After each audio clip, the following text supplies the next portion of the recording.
habituels sur lesquels nous insistons dans nos travaux de classe, c'est par exemple la critique des marxistes. Dans la perspective de Karl Marx et de Engels, il montre très clairement, entre guillemets, mais que la métaphysique, elle nous détourne simplement de l'essentiel. Pourquoi? Parce que Karl Marx dit, qu'est-ce qui caractérise les rapports entre les hommes? Qu'est-ce qui gouverne les relations sociales? Elles sont marquées par le règne des injustices, des inégalités, et comme il dit, de l'exploitation de l'homme par l'homme. Or, la métaphysique, qu'est-ce qu'elle fait? Marx dit, elle nous coupe de cette réalité, de la nécessité de changer le monde, mais pour nous plonger dans un monde purement abstrait de concepts qui n'ont rien à voir avec les réalités matérielles dans lesquelles l'homme vit. Une anesthésie sociale. Absolument. Et donc, chez Karl Marx, il faut mettre fin au bavardage métaphysique, entre guillemets, pour développer une philosophie de la praxis, ça veut dire de la transformation et de l'action transformatrice du réel.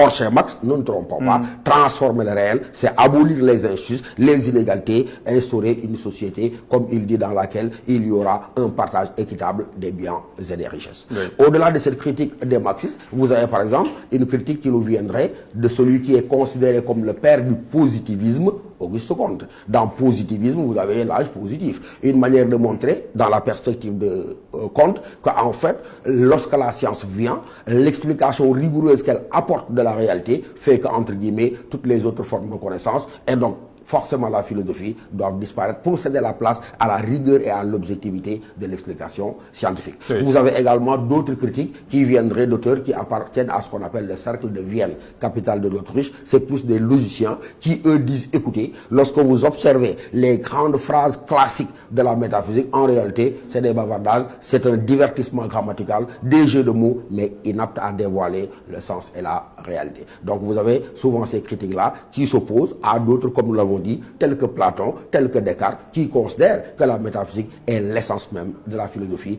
et lui accorde véritablement toute son importance. Et d'ailleurs, je me souviens d'une citation d'André Gide, qui est un peu un partisan de Karl Marx. Je sais, il ne me suffit pas de croire que le sable des plages est chaud, il faut que mes pieds le sentent. C'est-à-dire que je ne crois que ce que je vois, par exemple. Absolument.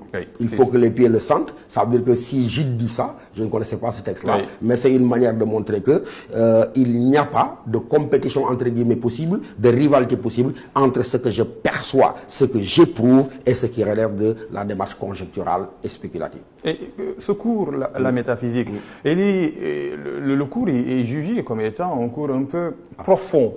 Abstrait.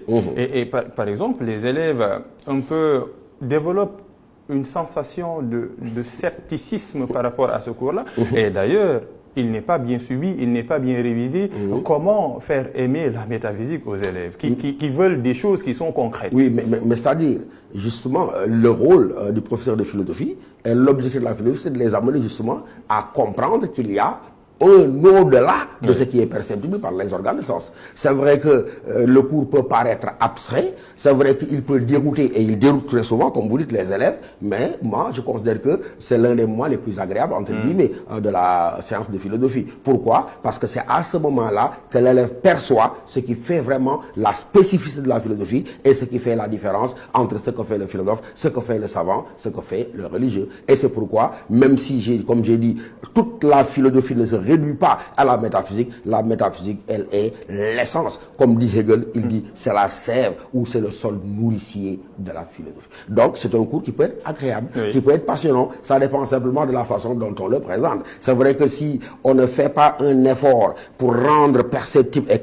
intelligible ce que vous dites, il va de soi que pour la métaphysique comme pour conscience inconscient, c'est des cours qui sont réputés un peu rébutants, rébarbatifs pour les élèves. Mais je dis encore une fois, l'interrogation métaphysique, moi je considère qu'elle est le nœud gordien et que quand l'élève aura perçu et compris ce qui fait la valeur de l'interrogation métaphysique, il aura compris également ce qui fait la particularité de la philosophie. On va actualiser la métaphysique, parler un peu de l'actualité de la métaphysique. Dans ce contexte de période de crise sanitaire, ça donne quoi? Ça donne la capacité pour l'homme de réfléchir sur ce qui lui arrive et de se poser la question que le savant ne se pose pas, la question du pourquoi.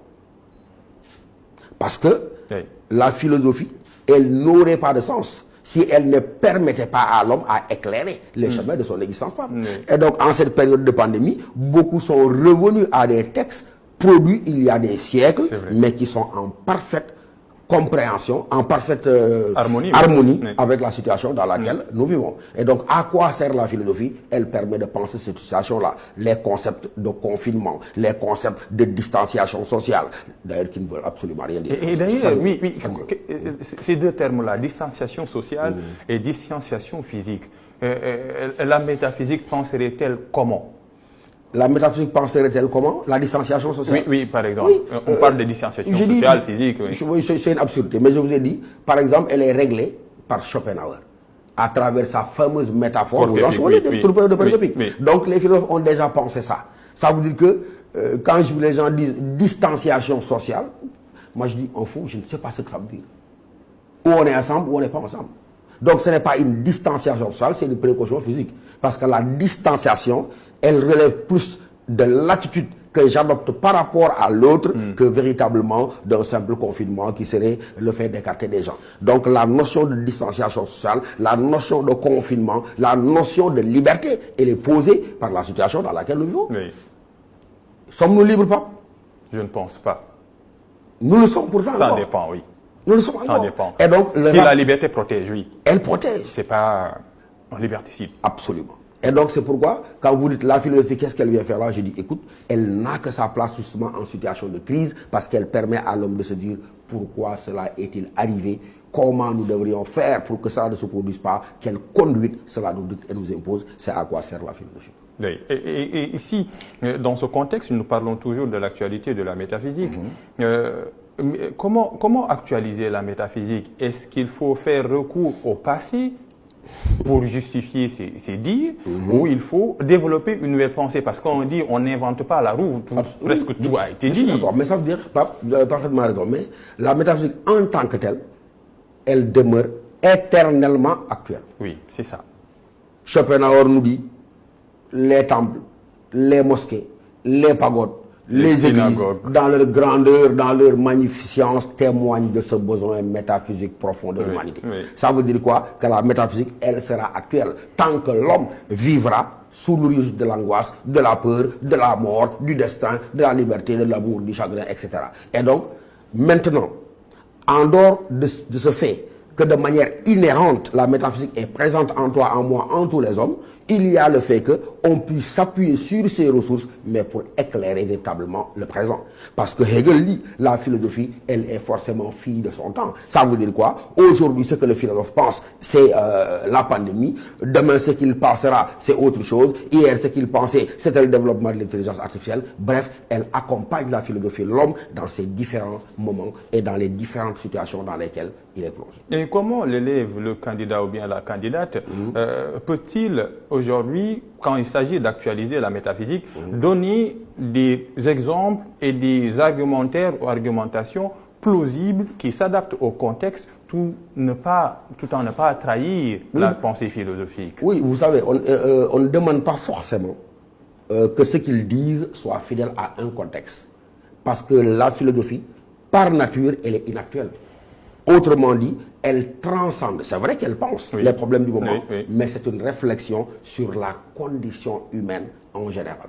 On ne donnera jamais à un candidat au bac qu'est-ce que le Covid, qu'est-ce que vous en pensez, mais non.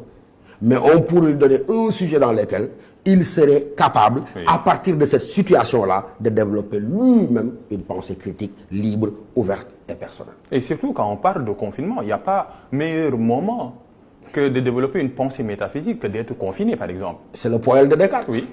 Toutes ces pensées livrées dans le discours de la méthode, il dit, c'était pendant l'hiver, les rigueurs de ce climat faisaient qu'il s'est arrêté dans un point, une petite chambre, il s'est enfermé, et la plupart de ces idées géniales ont germé de ce confinement-là. Ça veut dire quoi? La philosophie, oui, et les filles de la solitude, parce que ce n'est que dans la solitude que l'on peut penser. On est seul, on est obligé d'être seul parce que le message c'est restez chez vous. Comment rester chez soi et développer une pensée philosophique qui est adéquate à la métaphysique, par exemple? Rester chez soi, c'est le meilleur moyen, Pape, je vous l'ai dit. Oui. Parce que lorsqu'on est chez soi, généralement l'homme ne reste pas chez lui. Généralement. C'est un être social, c'est ça. Un être social, un être de relation. Mais ici, il a l'occasion un peu de s'arrêter Et ce que le philosophe a l'habitude, lui, de faire tout le temps, Oui. les autres n'ont pas l'habitude de le faire. Ça veut dire quoi? De s'arrêter et de s'interroger sur ce qu'ils font et sur leur propre existence. Et donc, le temps du confinement, oui, est un temps où on reste chez soi, mais tout en ayant la